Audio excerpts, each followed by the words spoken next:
Ken McCarthy, thank you for joining me in the trenches. Thanks for having me. I'm looking forward to this. What is your background? It's a good question. The most pertinent things are that I was very early in the commercialization of the internet, as in one of the handful of people that even thought it was possible. And, I'm one of the co-inventors of the banner ad, which is the foundation of digital advertising, which is the financial underpinning of the internet.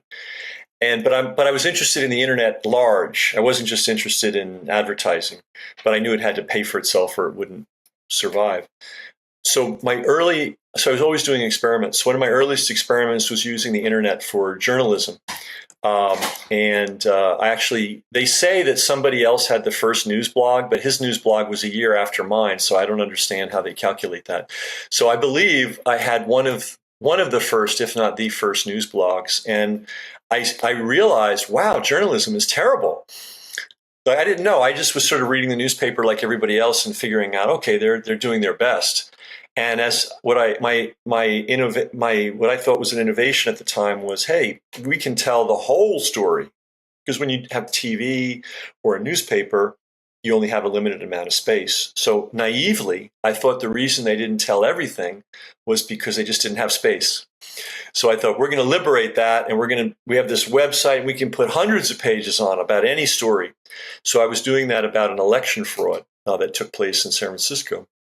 And I soon discovered that the journalists didn't want to know anything more than the official line. And all they wanted to do was repeat the official line over and over and over and over again. They didn't want to do any investigation. So I guess I got hooked on investigative journalism. I keep saying I'm not a journalist, but I guess, I don't know, what is it, 25 years later, I guess I'm some kind of a journalist. By saying that you are one of the fathers of the banner ad, you've probably destroyed half your audience right now. I know, but they have to realize that if there were no financial underpinning, we wouldn't have, you know what we would have here? Maybe they'll like me after this. There was a parallel track, an alternate reality that could have easily happened. And AOL showed the way, America Online, which some people are too young to even know what the heck I'm talking about. But in those days, the online world was a walled city. In other words, you had to log on to AOL, and you only got to see the content that was on the AOL server, believe it or not. And people were paying, by the minute to access this tiny little slice of knowledge. And Bill Gates saw this and thought, ooh, I want to get into that business. And he was on the verge of putting his own version of AOL, Microsoft version, on every desktop. And he still, to this day, Microsoft still really controls the desktop. And that means we wouldn't have had an internet. We would have had the Bill Gates version of a walled city. And we would be paying him by the minute or by the month for whatever he saw fit to share with us. That could have easily happened. There was a little pivot point when the web was very tiny. Just so people know, at the beginning of 1993, nobody outside of a very tiny circle of tech people even heard of the web. By 1995, it was a global phenomenon. And the two things turned the corner on that. Number one was a financial foundation, which happened to be the banner ad, and the IPO, the initial public offering of a company called Netscape, which went to the moon. And people realized, oh, we can make money from this thing. And then all the resources started pouring in. But when I started and my colleagues started, the web was a very tiny thing. And we were all desperate to figure out a way to make it a big thing. We had no idea, by the way. To this day, we're all shocked at how big it became, because it was the smallest imaginable seed when it started. I actually remember Netscape and AOL and Google hadn't come out yet, we were still using those little modems that make that funny sound, yeah, right. That connection sound. Okay, so you've been around, but you must have been a kid. Yeah, I was in school still. I can't even remember the other browsers, but I think Netscape was the main one. Well, what happened? This was really interesting. So Netscape was the first out, and they owned 80% of the browser market. And then Microsoft said, "Oh no, we can't have this," and they came up with Internet Explorer and took the browser market and basically crushed Netscape, which was their business model. Their business model was, whatever you're doing, we'll just throw together something that looks like it, and we'll give it away for free, and you'll be destroyed. And that's how Microsoft, they started with their monopoly on the operating system, and then they used that operating system like a club, really, to pound every innovation in personal computing into the ground. Unless they owned it, they either would buy you at a low price and either integrate you or just throw your company on the trash heap. Or they would, if you weren't willing to sell, they would destroy you. That was basically their business model. How did you go from that to piecing together the puzzle of the world as we see it right now? Well, I've always been interested in the puzzle of the world. So to me, all that web work was just two things. One, I loved it. I loved the idea that anybody could publish anything, anytime, and anybody in the world, South Africa, UK, Malaysia, wherever they are, they could tune in. I thought that would be the greatest thing on earth if that could happen. And the reason I thought it was the greatest thing on earth is I'm a puzzle maker. I'm always putting puzzles together. I love books. My favorite place in the world when I was a kid was the library. So it's all part of a theme. Okay, but the theme has been pretty dire in the last few years, hasn't it? You know what? It maybe has always been dire, and somehow we've survived. Somehow the goodness of humanity has managed to survive somehow by the grace of God, some miracle or something innate in humanity, because we've certainly had a lot of nefarious forces lined up against us. For a long time, Now we just have a new flavor. Obviously, I'm referencing the COVID era, and the segue there is your 2-volume series of books called Unveiling the COVID Con. The fact that you got 2 volumes suggests that the con was really big. It was huge. It was huge, and unfortunately. Without a historical perspective, it's hard to understand what's happening today. And it takes a lot of time to develop a historical perspective because you have to do a lot of reading and a lot of thinking. So that's what I think I contributed very early on, because some of those writings are from, my original tweet, February 1st, I believe, 2020, I said, this is a vaccine marketing exercise. And I said they're going to roll out a vaccine super fast, and they're going to use more speed than science. But it was, to me, it was very predictable because I've been watching pharma for decades now, and I know their little tricks. But this was their greatest hit. But they basically assembled a lot of expertise in propaganda that they'd been developing for many decades, and they just I think it surprised them. I mean, in fact, I know it did. I don't think they thought they could push it as far as they did. But they're in the game of always pushing the boundaries. And I think every time they pushed, they could go further. So they just kept pushing and pushing and pushing. There really was no significant pushback in the early months, unfortunately. And so they took it as far as it went. So what happened? Well, we have a thing called respiratory distress. And it's as old as humanity, and it's probably as old as mammals and reptiles. Maybe even fish have it. I don't know. But people get into respiratory distress, and it tends to be seasonal. And so when there's less sunlight, and when people are going outdoors less, they are more likely to have respiratory distress. And if they're very young and they have undeveloped, not fully developed immune systems, it may hit them hard. If they're, not in good condition, it could be any age, it could hit them hard. So it was a framing, in other words, they took this natural occurrence and they put a frame around it.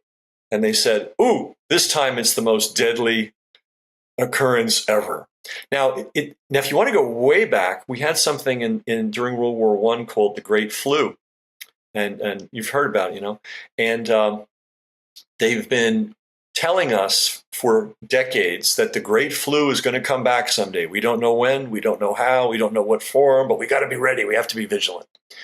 But there was quite a bit of fraud about the great flu. For example, people seem to neglect the fact that the great flu occurred in the middle of one of the most ghastly wars, perhaps the most ghastly war ever conducted. You had men in trenches living without cooked food, without sanitation, exposed to the elements, under severe stress for months at a time. There'd never been warfare like that before. That does not lend to a healthy body, so if there's something to be caught, you will probably catch it. The other thing that they leave out of the history is there was severe food shortages during World War I, especially in Europe. Germany alone, which was and is a pretty well-developed country, had over 300 recorded major food riots. Okay, when's the last time you saw a food riot in a developed nation? I mean, even in an undeveloped, they don't happen very often. And over 300 recorded ones, which means there might have been more. So there was so the civilian population and the military were basically starving. And of course, the four horsemen of the apocalypse, war, it's a sequence. It's not, they don't all come together. First war, then famine, then pestilence, right? The war disrupts normal life. The disruption of normal life interrupts normal nutrition. When normal nutrition is interrupted, people are more vulnerable to illness. So there's so many interesting things about the Great Flu. One is nobody studied it when it was happening. They just sort of declared it was a flu. They didn't really do autopsies. They didn't really do scientific studies. So those didn't come until the 1920s. So the very first epidemiological study, occurred in the 1920s, and they made an estimate that worldwide 20 million people died of it. But it was a very, not a really super rigorous estimate. And then they stopped looking at it. They filed it away. It became one of these chapters in history until Anthony Fauci and friends took over at NIH and the CDC.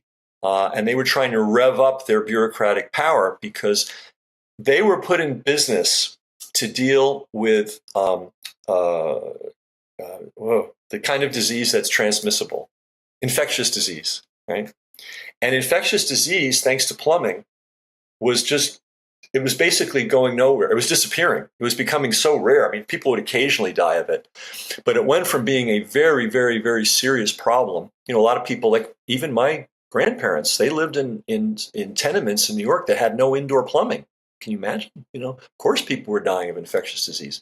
But infectious disease wasn't a big deal anymore. So they needed to gin up some threats. So what they did was they started a cottage industry of people revisiting the World War I flu. And so in the 80s, there was this explosion of scholarship about the Great Flu. And they raised the estimate from 20 million to 50 million based on nothing. And then more books are coming out. And then, every now and then they'd appear on the news saying, that Great Flu is terrible. It could come back anytime. We have to be vigilant. And now they've raised the estimate to 100 million died. So anyway, that's been the drumbeat for, since the 1980s. It's coming, it's coming, it's coming, it's coming.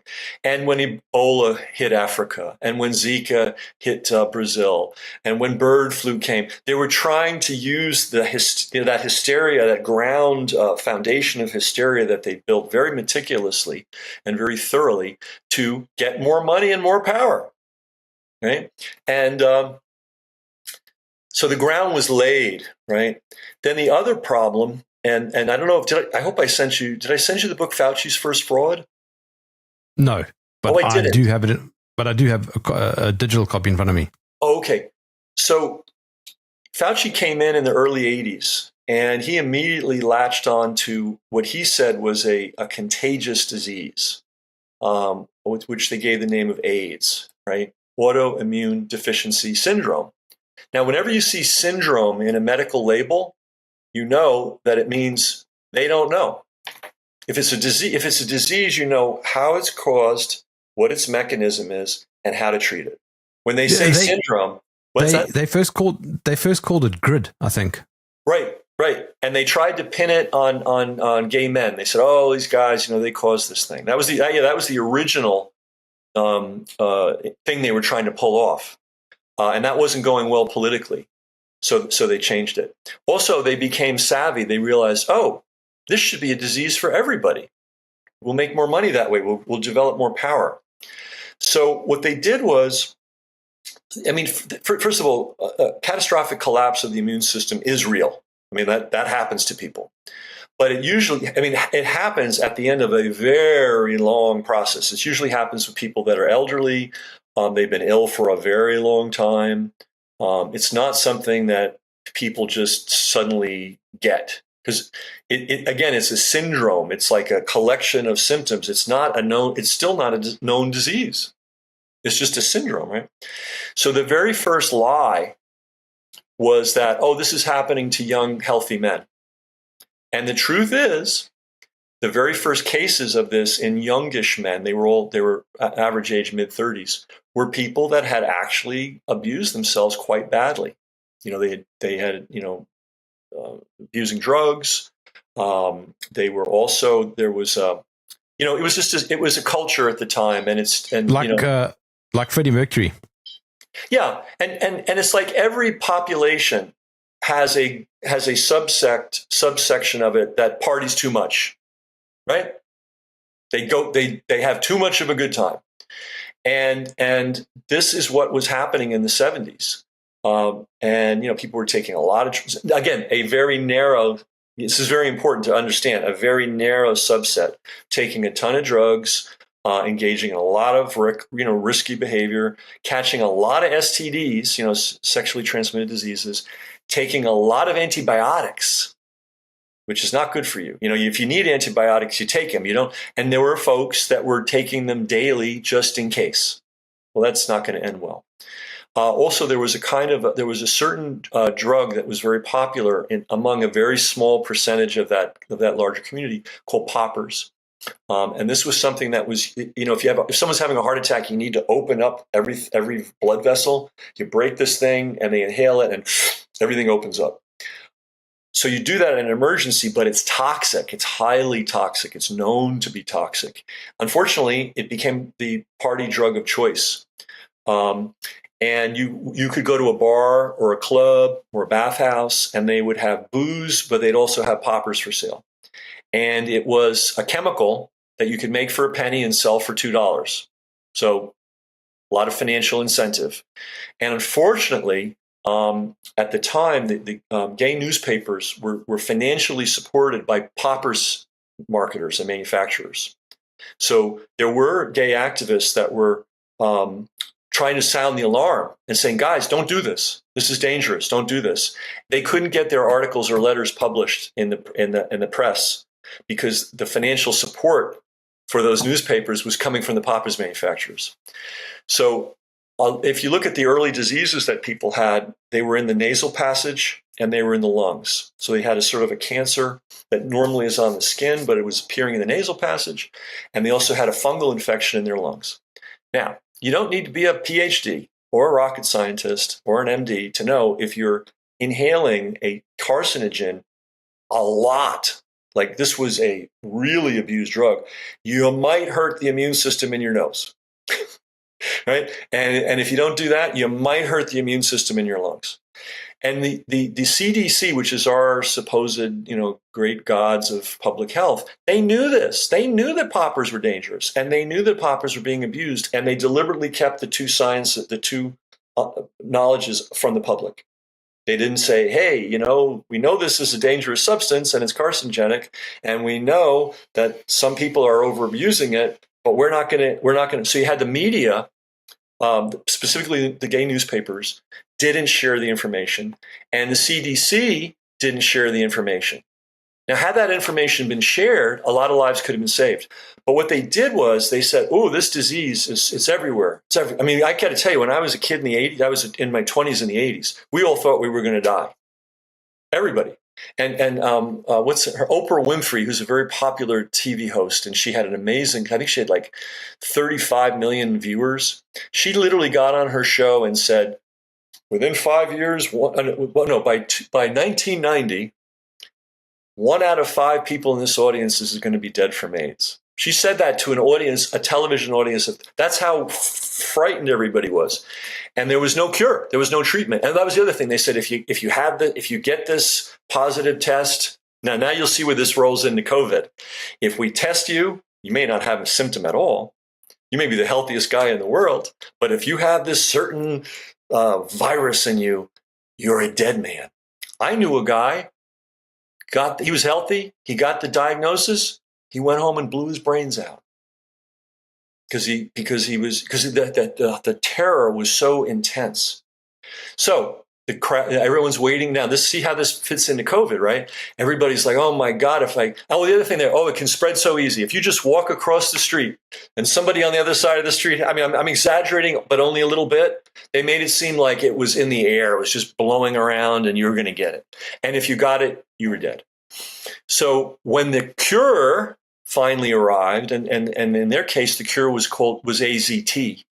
Does that ring a bell to you? You ever heard that substance? Yes, I mean, here in South Africa, it was a very, very big deal in the early 2000s. There was also I think the ARV rollout was one of the biggest in the world, which coincidentally aligned with a huge number of deaths. Yeah, so for the listeners that don't know, AZT was a drug that they thought it was a chemotherapy for certain kinds of cancer. And they tested it, and it was so toxic that the FDA banned it from further experimentation. They said, this thing's so bad, stop testing it. It's terrible. Somehow, Fauci managed to get it approved by the FDA. And all these people that had been terrorized for years that, you got a positive test, you're going to die, they all flocked to AZT. And there's one historian, and he's a gay guy. He's Harvard trained, statistician. He said he estimates 300,000 gay men alone died of AZT poisoning. I had a friend who was perfectly healthy, and he got the test results, and he got on AZT, and within a year he just wasted away and he was gone. So they don't use it anymore. But to show you how twisted the world is, Fauci declared that a victory. That was his proof. So that's the model. The model is tell people there's a new disease that no one's ever seen before. Tell them that everybody's at risk. Tell them if they get a positive test, they're going to die. Make them sit on pins and needles for months and months and months, and then roll out your crap, whatever it happens to be. So they've been doing that forever, and they played that playbook with COVID. Now, interestingly enough, the guy that invented the PCR test, do you know what that is? PCR test. So for people that don't know, the PCR test it's not supposed to be a test. The man that invented it, Kary Mullis, and he won the Nobel Prize in chemistry for it, so he's not a lightweight. And he invented it. He said this should never be used as a diagnostic test. It's not meant to test. It's meant to amplify genetic material. So if you're doing genetic research, you have to wait for stuff to grow biologically. It just takes forever. So the PCR amplifies the growth of genetic material so you can have material to work with. So basically, you can find anything in anybody's blood if you if you run enough cycles of the PCR test. In fact, before COVID happened, somebody went through the New York City subway system with swabs, and they were swabbing. They found every disease known to man from every corner of the globe. But it was in small numbers, and people have healthy enough immune systems to just not be, So anyway, it was the very same model. Declare a disaster, declare you're going to die, declare everybody's at risk, declare it's easily transmissible, scare the hell out of everybody, run a bogus test that tells everybody they've got it, make them wait, and then roll out the so-called solution. And this sounds like COVID, right? And COVID was even worse because I don't know what I sent you, and I'm sorry that I don't know, but I wrote another book called What the Nurses Saw. Yes, I was about to ask about that because what you're talking about dovetails into your other book, also called Fauci's First Fraud. This is one of the grimmest tales ever, and basically, I'll give you an example. And these are all firsthand accounts from veteran nurses, by the way, not flaky people that just got out of school yesterday. We're talking about like people that have been like military nurses, or in battle zones, or nurses in refugee camps. Nurses that do air vac. For like someone gets hurt in the mountains, they go in with it, like hardcore nurses. Yeah. So one of the most horrible stories I heard. This happened in a New York City public hospital. A young man came in his 30s. He was hysterical because he was having trouble breathing, and he'd been watching all the news about COVID. So he went in, and the nurse saw him and said, "Oh, this guy's just having a panic attack." Well, he got whisked away into the COVID ward. They intubated him. They put him on a ventilator, and 3 days later, he was dead. And this is a that's sort of the template for how a lot of people, quote, died of COVID. Now, for people that don't know what intubation is, they call it the garden hose. That's how what they call it in-house. It's you take a hose and you basically put it down somebody's throat all the way down into their bronchial area. To do that, you have to knock them out. You have to paralyze them. There are drugs called paralytics so that you don't move. And you have to give them very strong analgesics like fentanyl, believe it or not. And then you don't just give them a pill and they fall asleep. You have a drip in their arm. You might have anywhere from 3 to 15 different drips that are just constantly going into your body to keep you under, paralyzed, and free of pain. And then they have a machine that basically breathes, forces air down into your lungs, and then it goes out, and then it simulates breathing. Well, if you put, and anybody that does that for a living, and we interviewed, they're called respiratory therapists, the people that operate those machines, they say, look, we only do that at the end of the road, if there's no other hope. And then as soon as we put somebody on external respirator, we immediately, next day, test to see if they're healthy enough to take them off. Why? Because we know just simply being on that respirator with the invasive procedure and all those drugs and immobile. And what are you eating? You're not eating. You're being fed by a tube. How are you? I mean, if we think this through, it's a very unsanitary situation. You have to be cleaned regularly. I mean, it's a mess, right? So they always want to get people off right away. So what did Fauci do? They incentivized the hospitals to put people on these ventilators. You got a big 5-figure bonus just for putting them on one. And if you kept them on for 96 hours or longer, you got another bonus. In other words, they took the normal medical procedure that has been going on since the beginning of time, and they incentivized people, they incentivized hospitals to keep people on the vents longer than they should be. So they were saying people were dying, of COVID. A lot of people were dying of being on a vent, because you have a good chance of dying or being disabled for a long time if you're on a vent, just by virtue of being on the vent process. That happened here too. What's that? That also happened, yeah. Oh yeah, they did it. They did it all over. And then the other thing they did was there's a drug called remdesivir. And it's a drug that was used to try to treat Ebola when the Ebola, and that's another Fauci production. I mean, are there diseases in Africa? Sure. Are there people in certain circumstances who are living in really rough conditions who develop? Yeah, absolutely. And so they were trying to treat this thing called Ebola, and they said, "Oh man, Ebola is terrible. It makes people's kidneys and livers basically explode. I mean, not literally, but it just destroys liver and kidney." So they were saying, "Oh, Ebola is so bad, it liquefies your internal organs." No, it was the remdesivir that was doing that. And they know it. And it's actually listed as an adverse reaction. Kidney and liver damage is listed on the paper as an adverse reaction. So again, somehow this drug, which had been basically withdrawn, it wasn't used to treat Ebola, it wasn't used to treat anything else. But suddenly Fauci said, "Hey, this works with COVID." And they started giving people a drug. And by the way, this drug comes in a bag. It's, again, you don't just take a pill. It's a bag. It's a drip into your arm. And again, Fauci and friends in the United States financially incentivized the hospitals to administer remdesivir, and they would pay you based on how if you went through if you gave them one bag, you'd get a certain amount of money, but if you went through a whole course, you'd get more money. So we found one case where this poor fellow was put through 3 separate courses of remdesivir. And every time the hospital is just hitting the cash register, right?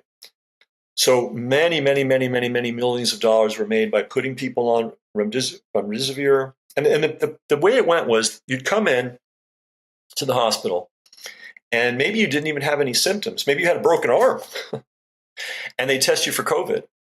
And if it came positive, they put you in the COVID wing. Now you're scared, right? I mean, we have to put ourselves back in the mindset. Oh my God, I'm in the wing with the deadly disease. And then they would say, oh, you're upset. I can see you're upset. Would you like something to, help you relax? And they would give you, whatever tranquilizers they had available. Well, in the United States, I don't know how this works in other countries, but once you accept a psychiatric medication in the hospital, you no longer can get up and just walk out of the hospital, because you are now under psychiatric care. And so they can keep you longer. So they would terrorize these people, and then they would put them on I forget the name of it, but it's an external vent. And it's a thing that goes completely over your face like this, and they just pump air really hard. It's like if you're driving a car at 100 miles an hour and you're a passenger and you stick your head out the window, the air is except it's going straight into your lungs. When you normally do that for somebody, you warn them. You're going to say, hey, this is really intrusive, so don't be afraid, and I'm going to be right here, and I'm going to, if you're worried, don't worry. Well, what they would do is they'd strap this thing on, flip it on, and then leave the people alone in the room. They wouldn't explain, and then they would panic. And then they'd say, oh boy, you're not doing well. I think you need full intubation, which is the procedure that I talked about lately. They had a whole assembly line. And we heard this story over and over. We heard it in Minnesota. We heard it in Florida. We heard it in so it's not like one bad. Initially I thought it was one bad hospital in New York, because I've visited people in the public hospitals in New York, and it's scary. It's not good. And I thought, okay, this is one bad hospital. All right. And then I realized, as I talked to more nurses, oh my God, this happened all over the country. And then I realized they're all telling the same story, and they don't even know each other. Like, it's not like they all got together and said, oh, let's cook up a story. It's like I would talk to nurses in Florida and they go, oh, this is what happened. I talked to nurses in Minnesota, California, Texas, New York State, New York City. And I realized, my God, this was a system. And then I looked into it, and by God, they set up financial incentives. And so I don't know how it is in other countries, but the hospital systems are run by Wall Street. And the most important person at any hospital is the CFO, the chief financial officer. The doctors and the nurses, they're just hired hands. And that's the other element to this. The doctors and nurses, some of the veterans were saying, what are you talking about? We're not going to intubate this guy. He doesn't need it. And I'm not going to give this guy remdesivir. Because what happened was they started giving remdesivir and they saw people dying. And they said, oh, one nurse in particular, who's she worked in refugee camps, like she was an air vac. I mean, this is like a, gold star nurse, like not a flake. And she said, I'm not giving anybody this drug anymore. I'm done. And they said, you give it or you're out of here. And she wouldn't give it, and they fired her. And that was the other element. If you spoke up, if you said anything, you were fired. The other weird element is they had terror. It's just, there's so many pieces to this, but the other piece was they waived all the normal requirements for working in intensive care. Normally, the people working in intensive care are experienced with intensive care. They've received training, they've had experience, and so on. What they were doing in New York, I don't know what they were doing they're doing it all over the country. I don't know how they did it in other countries, but they waived that, and they said, if you've got an MD, if you've got a medical degree, you can come in and work in the COVID ward. You could be a podiatrist. You could be anything. They were also bringing in nurses that not only didn't have intensive care experience, some of them hadn't even finished school yet. And this is crazy because these are young women. They don't know. I mean, I can't blame them. How do you know? You go to school, someone tells you what to do, you do it. I mean, I can't blame them. So they're working in these intensive care units where they're told that they're facing this dreaded disease. People are dying left and right all around them. They don't have any perspective. They don't have any experience that this is wrong. And the doctors, some of them were from other countries. Some of them could barely speak English. Like they would just fly these guys in and they paid them a fortune. Nurses were getting, I don't know what the doctors got, but the nurses were getting $10,000 a week to work in the COVID. Now, there's a lot of people who are going to say, hey, $10,000 a week, maybe I'll just do what I'm told. And I don't know what the doctors, so it was a complete cluster F, as they say, right? I don't know if they have that expression in South Africa, but it was designed. It was bureaucratically enabled, right? And that's the story. That's the con. That's the con, and that's why it takes 2 volumes. Now, I can't find the segue because you've covered a lot of ground in your books. But I suppose perhaps the segue has to do with lots of death. But you've also written about what's going on in Gaza. Absolutely. And of course, linked to that is the Zionist project and JFK, which is an absolutely fascinating link. Well, it's propaganda is always the first horse that arrives, in the battle. There's the segue. Propaganda. Segue. Right? And so forever, Arabs, they always call them Arabs. It's like they don't distinguish. They speak Arabic. That doesn't mean they're Arabs. They could be Egyptian. They could be Moroccan. Moroccan's not an Egyptian. And an Egyptian's not an Algerian. And a Palestinian, it's like crazy. But that's the first level of propaganda. Oh, they're all Arabs, and they're all, and this has been going back for hundreds of years. They're all, they're unreliable. They're crafty. They're shifty. They're violent. There's all this madness, right? So that's the drumbeat that's been going on not for decades, but for centuries, right?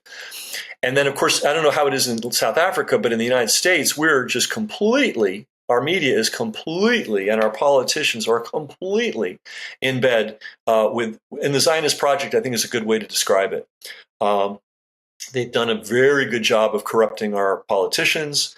They either pay them off or they blackmail them. They do a very good job of controlling the news media. So here we have in broad daylight genocide. That goes. I mean, it just gets when you think it can't be any more horrific, they do something even more unbelievable. So what I did, and I saw that coming a mile away. And so what I did was, when South Africa, the great Republic of South Africa, filed a claim against Israel in the World Court, and they did it so fast.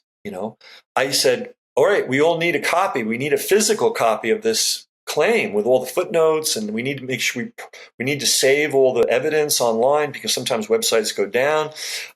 So what we did was we put the South African complaint, the whole thing, with some introductory essays and so on, in book form.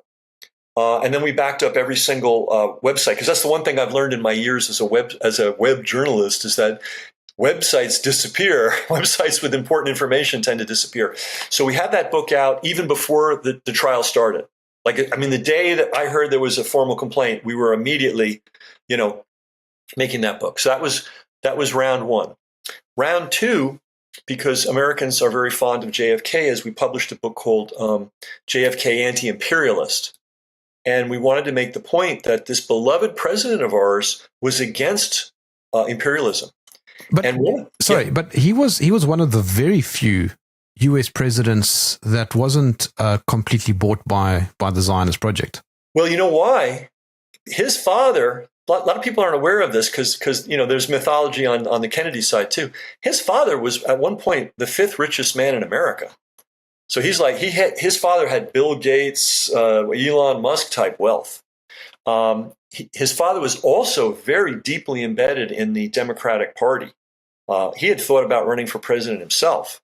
So he was a wheeler and dealer, and he had already wired the country for himself to be president. It didn't work out for various reasons. And then the third element that Joseph Kennedy had, because there would have never been a JFK or an RFK in our we would never have known these guys existed had it not been for their dad. Okay, they were bright men, they were courageous men, they were good men, but without the juice from their dad, they would, one guy, JFK wanted to be a journalist, RFK wanted to be an attorney.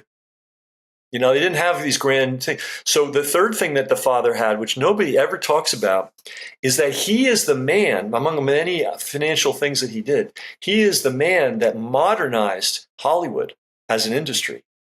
When he went out to Hollywood, it was this, like, on a tripod, a guy with a thing, two actors, and then sound came in. And that took what was a very inexpensive cottage industry and made everything super expensive. Well, you need a good financier if you're going to get engaged in super expensive enterprises. Joseph Kennedy was the financial genius that managed the financial transformation of Hollywood from this very primitive cottage industry to this really big industrial thing. So the reason I bring this up is he knew all about publicity, glamour, taking pictures from the right angles. So if you look at the photographs of the Kennedys, they always look like gods. They're always, everything's lit. They're with their little kids. They're on a sailboat. They're playing touch football. That wasn't an accident, right? So you had one of the richest men in America who was wired into the Democratic Party, who knew how to position. And he couldn't get in, so he wanted his sons to get in. So to answer your point, they owed nothing to anybody. Their dad put them in that position. They didn't have to go around on bended knee and say, oh, we need a little money for this campaign. No, they didn't have that problem at all. So they were the only fully independent, maybe Roosevelt to a degree. I mean, no one's ever fully independent, but they were very independent. And the third book that I just want to talk a little about anti-imperialism. There used to be an anti-imperialism stream in American culture. It was active in the 19th century. Our famous writer Mark Twain was an anti-imperialist. Andrew Carnegie, believe it or not, the great steel magnate, was an anti-imperialist. Grover Cleveland, a former president, was an anti-imperialist. Well, after World War I, they just beat down anybody that wanted to talk about anti-imperialism. It just disappeared. That whole movement just disappeared. So John F. Kennedy was actually an anti-imperialist in the White House. And so what I did in that book was I have a collection of his speeches. He gave a speech on the floor of the Senate saying that the French had to get out of Vietnam and stop, it was a disaster. It was he also, now here's where it really gets interesting. He gave a similar speech that the French had to get out of Algeria. Okay, now think about this. He's a senator from a state, a pretty conservative state in those days. We were in the middle of the Cold War. There was no political benefit to be had by speaking on behalf of the Algerian people. None. In fact, it cost him. But he believed in it super strongly. And now here's something, we all know, everybody knows everything about JFK except the stuff that matters, which is propaganda, right? When France finally pulled out after 150 years, and they killed nearly 1/3 of the population of Algeria over 150 years. I mean, it was as brutal as it could be. They elected their president, and what did JFK do? He invited that man in the White House. And usually you see these pictures, like there's a chair and here and a chair over there, and they're sitting there and shaking hands. No. He took over the entire back yard of the White House, the Rose Garden. He had color guards from all the 5 militaries. And it wasn't 3 guys with a flag. It was 20 guys deep from each military. He had the Joint Chiefs of Staff. He had the Vice President. He had everybody in the government that he could find that day come out to honor this man from Algeria, and an Arab, right? Because they speak Arabic in Algeria. Now, that was, and I have never seen, and I ask, and by the way, everybody can find this. Just go Algeria, President JFK, YouTube. You can watch the reception. I have never seen an American president give a reception like that to any human being. What was Kennedy saying? And he said, we believe in freedom. We're going to compete, and we're going to compete hard, but we're not going to put our feet on, our heel on your neck while we're doing it. And we're going to treat you like brothers. That's what he wanted to do. Now, interestingly enough, who was sending mercenaries to Algeria to help the French kill Algerians? Our friends. South Africa. South Africa and their friends, Israel. And for young people that don't know this, the very last countries to support apartheid were Israel and the United States. So, and the Crown, actually. And of course, yeah. I mean, they're always they just can't let it go. They just can't let it go. So that gives, I think, some insight into where Kennedy's head was at. And he was fighting. He also didn't like the CIA. He didn't like the CIA at all. And his father didn't like the CIA. And President Truman, who approved of the CIA being formed, didn't like the CIA. In fact, he wrote an editorial after Kennedy was killed, making some veiled commentary. That editorial was pulled because they used to have issues, like the first issue would come out in the morning, and then that only ran once. It was never seen again. But yeah, a lot of people were concerned about the CIA. I discovered, much to my surprise, there's a wonderful journalist called Richard Medhurst, who you may have heard of. In fact, people haven't. He's really good, and he's the guy that broke the story that there was some crazy plan to drop 300 atomic bombs in the Sinai Peninsula to build a canal from the Red Sea to roughly Gaza, actually. And I saw that, and I learned it was real. And I thought, and I saw the time frame. And I said, well, President Kennedy would have never gone for that. He wouldn't have gone for that. He was the guy that stopped all above ground atomic testing. So I Googled atomic testing, canal, Sinai, Kennedy, and up came this history that I'd never heard of, which is that in the summer, and this is where it really becomes important. In the summer of 1963, excuse me, is that right? Yeah, summer of 1963. What were the Kennedys doing? A lot of this was classified until relatively recently, but there were all the cables, all the letters, all the telegrams, and it was very clear they were battling with Israel behind the scenes. And they had 2 points they were making to Israel in the summer of 1963. Number one, you may not have an atomic bomb. Okay, you want to do nuclear power, you want to do nuclear research, fine. We need to go to your lab right now, and we need to see what you're doing, because if you're developing an atomic weapon, you and I are going to have big problems. And Kennedy was polite, he was cordial, but he was emphatic on that point. Your support, you're putting the support of your country, from our country, at risk if you do not allow us to see your nuclear facility. Now they kept postponing and putting it off, and the weather's not right, and it's high holiday. I mean, all this nonsense. And now his brother, who is Attorney General, unprecedented in American history to have two brothers at that level. His brother was on the Zionists about they're not filing as foreign lobbyists. Okay? In our country, you're allowed to lobby for anybody you want. But if you're lobbying for a foreign country, you have to register with the State Department. And believe it or not, anytime you have a meeting or a publication or anything with more than 3 people, and you're talking on behalf of that country, you have to report that meeting and the content of that meeting or speech or conference to the State Department. It's a very strict rule. Every country follows it, even the UK. There's only one country that doesn't follow it to this day, and that's Israel. And so they were given a free pass to propagandize without limit, so that's that, right? So I'm thinking, let's see, summer of 63, the Kennedys are fighting the Zionist project.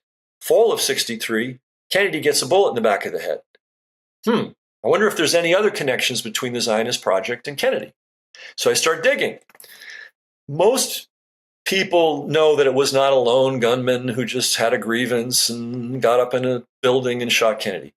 A lot of people are willing to say that the CIA and the mob, organized crime, were somehow involved, right? I mean, a lot of people go there, but they're very vague, and they always say, it was rogue elements, right? Which is sort of like rogue elephants, right? But rogue elements of the CIA, they never name them, right? And then when they mention the mob, they always mention the Italian guys, Trafficante, Here's the reality. Let's go to the mob side. There was a mobster named Meyer Lansky. And Meyer Lansky literally put the organized and organized crime. Right? We hear of organized crime. How did that start? Meyer Lansky and his buddy Lucky Luciano. They were bootleggers, and there was a lot of violence, hijacking people's beer trucks and all kinds of craziness going on. And Meyer Lansky called a meeting of all the gangsters and said, look, guys, there's plenty of money for everybody. Stop messing up here. So you get Cleveland, you get Buffalo, you get this, you get that. Don't cross each other's lines, and we're going to all make a whole lot more money. So then they established a thing called the commission, so that if anything important had to happen that affected all of organized crime, they would all get together physically and plan it out. Right? To enforce this commission, Meyer Lansky and friends created a thing called Murder Incorporated. Okay, which a lot of people have heard of from the movies, and you kind of think of it as like three guys in Brooklyn, and they killed some people occasionally. No, Murder Incorporated was a nationwide network of hitmen, and another word for hitmen is really assassin. It's the same job. And if you think of what a hitman has to do, a hitman has to surveil. You have to know where your target is going. What's his routine. You have to know what his security is. You have to have a plan for when he's going to be vulnerable. You have to have a plan to commit the crime and get away. You have to have a plan to commit the crime and get away and confuse the investigation and think it's somebody else. This is all what a hitman does. So Meyer Lansky controlled 100 plus professional hitmen. Okay. He also was a Zionist. He ran guns to Israel when it was illegal to run guns to Israel. He helped Israel get nuclear material. So he was the man who was one of the key, and he was the money launderer, right? Very easy to commit a crime, hard to get away with the crime, hard to get away with hiding the money. That's why Al Capone, the great gangster, went to jail. Not because he did all these crimes, but because he didn't file his taxes correctly. So the whole of organized crime looked to this one guy, because they're running around, shooting people, robbing banks, stealing drugs, running prostitutes, all this crazy stuff, piling up the money. Then they would go to Meyer, and Meyer would launder it. And he used a bank. He used a lot of methods. He used casinos. He actually used laundromats. But he used a bank in Switzerland, owned by Zionist elements. Okay, so when they say the mob was involved in killing Kennedy, Meyer Lansky had to be involved, but they never mention his name. You can read 100 books. You can go to every assassination conference. They'll always talk about the Italians. They'll never talk about Meyer Lansky. Now, when we go to the CIA, it gets even worse.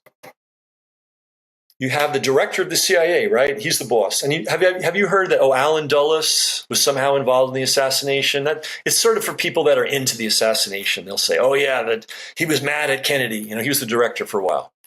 They never talk about this other fellow. This guy was director of counterintelligence, okay? And I'll explain what counterintelligence is in a second. This guy was counterintelligence head for 5 different directors of the CIA. He got his job in the mid-50s. He didn't leave till the mid-70s. So CIA directors came and went. This guy always was in position. Counterintelligence, to sum it up simply, is the guy that keeps the secrets for the CIA. He's the guy that makes sure that covert operations are designed to be covert and that they stay covert. That's what counterintelligence is, to oversimplify it. And he had the same job for over 20 years. Guess what? He was one of the founders of the Mossad. He helped the Mossad get created. Because, when you start a new intelligence agency, you don't know what you're doing. So you go to your big brother. The Americans went to the British and the Israelis went to the CIA. So he was one of the founders of the Mossad. Bizarrely, while being head of counterintelligence, he was also head of the Israeli desk. Now, the way the desk works in the CIA is, if I'm the head of the Brazil desk, every bit of news that comes to the CIA gets filtered to this Brazil desk, and we collect it all. And then anybody in the government that wants to know what's going on in Brazil, we distribute it to them. So this guy, in addition to being head of counterintelligence, a founder of the Mossad, was also running the Israeli desk, which is unprecedented in the history of the CIA. There are not one, but two memorials to him in Israel, and the Israelis considered him the most important Zionist in America. And his name was James Jesus Angleton. And again, you can read many, many, many, many assassination books. If they mention him at all, they mention him in passing. And if so the two guys from the CIA side and the organized crime side who had the most power and the most ability to carry out this assassination and cover it up happened to be Zionists. It's always like that. It's crazy. But what's really weird is, I'm telling you, you can read every assassination book. They'll never mention this. So who's controlling the assassination research community? Can you get your book published by a major publisher if you mention this? No. Can you speak at a big assassination conference and get paid and sell your books in the back of the room? No. So the propagandizing goes really, really deep. How could we not know that our president, our beloved president, was fighting Israel the summer before he got murdered? How can that not be common knowledge? But it's not. Let me ask you a question, Ken. Is America a vassal state of Israel, or is Israel a vassal state of America? It's a good question. And it's like, let's say you're a gangster, right? And you don't personally want to dirty your hands. You don't want to go down to this particular bad side of town and run things, So you find some promising gangsters and you put them in charge. So I think that's what Israel is ultimately. If we go back to, I always forget the name of this guy, the famous banking family,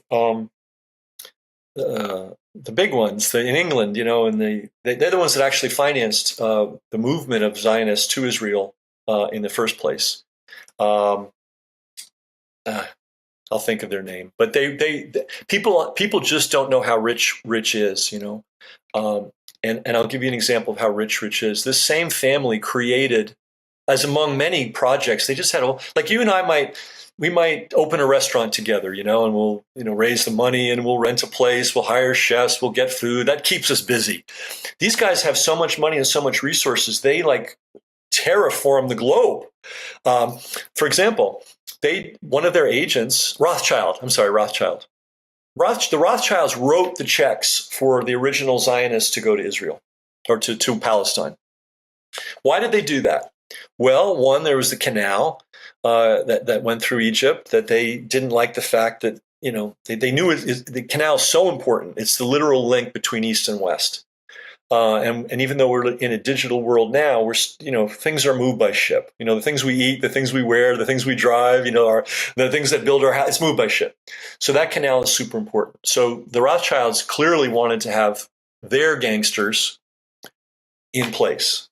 They also wanted to be able to lend money. The population in Palestine was self-sufficient economically. And this is a theme. Iraq was self-sufficient economically.